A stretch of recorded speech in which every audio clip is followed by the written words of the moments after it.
All right, let's talk about a company that truly, and I mean truly, shook up the world of data, Snowflake.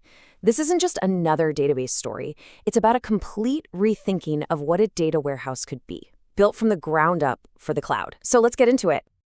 So, to really get why Snowflake was such a big deal, you got to ask, what was the problem? Why were the old school data warehouses just not cutting it anymore in the modern world?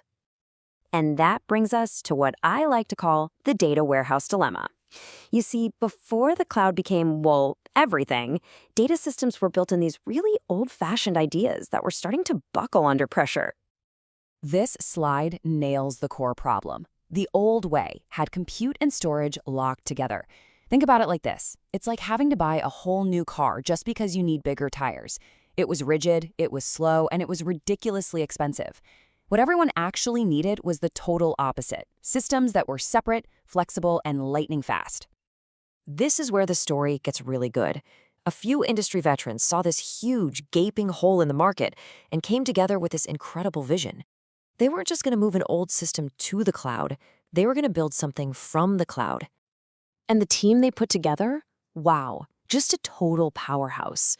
You had Benoit de Bogeville and Thierry Crans, two heavyweights from Oracle, the giant of the database world. And they teamed up with Marcin Zukowski, a key mind behind Vertica. These guys knew the old systems inside and out, which means they knew exactly what was broken. And their mission statement couldn't have been clearer. I love this quote. They weren't trying to just slap a coat of paint on an old engine. They were starting with a totally blank slate, laser-focused on one thing: building a true, multi-cluster, cloud-native warehouse completely from scratch. And they didn't waste any time. They founded the company in 2012 and went into stealth mode for 2 whole years, just building and perfecting this radical new idea. By the time they went public in 2014, they were ready to turn the industry on its head. So what was it? What was the secret sauce? What was this one big technical idea that set Snowflake so far apart from, well, everybody else? This right here. This is the whole ballgame, the separation of compute and storage. It sounds almost too simple, but trust me, this single architectural choice is the bedrock for everything that makes Snowflake, well, Snowflake. Okay, let's use an analogy. First, you've got your storage.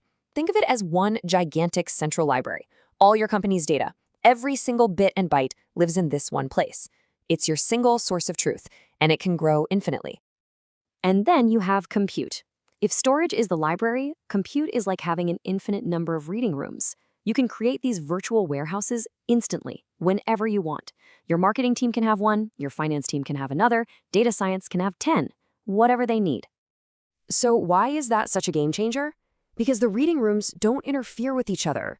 Marketing can run some massive, complex analysis that touches every piece of data in the library, and it will have zero impact on the finance team who's just trying to run their quick weekly report. No more queues, no more, hey, are you done with the database yet? But here's the thing. This brilliant architecture wasn't just about fixing old problems. It actually unlocked the door for Snowflake to become way more than just a warehouse. It became a full-blown platform. And you can see just how much it can do. It supports standard SQL, so analysts feel right at home. It chews through modern, semi-structured data like JSON, like it's nothing, something old systems choked on. The secure data sharing is just mind-blowing. You can share live data with partners instantly. And then there's Snowpark. Oh man, Snowpark really changed the game. It lets developers and data scientists use the languages they love, Python, Java, Scala, and run their code right next to the data. You no longer have to pull massive amounts of data out to your laptop to work on it. You bring the code to the data. It's way faster and more secure. And because it's so flexible, people started using it for everything. Sure, business intelligence is still the biggest piece of the pie, but look at this. Companies are using it to tame their messy data lakes, to power marketing analytics, and even for really complex financial modeling. So what happens when a technology this disruptive hits the market? Well, you get what we call the snowflake effect. It completely changed how people thought about data and forced all the competitors to react. And 2 things really set the experience apart for users. First, it was basically zero management. All that painful stuff like database tuning, creating indexes, managing servers, it just vanished. Snowflake does it all for you. And second, it runs on all the major clouds. AWS, Azure, Google Cloud. So you're never locked into one vendor. You have freedom. Now, if you look at the competition, everyone has their strengths, right? BigQuery is awesome if you're all in on Google. Redshift is king within the AWS world. Databricks is pushing this unified lakehouse idea. But Snowflake's killer feature?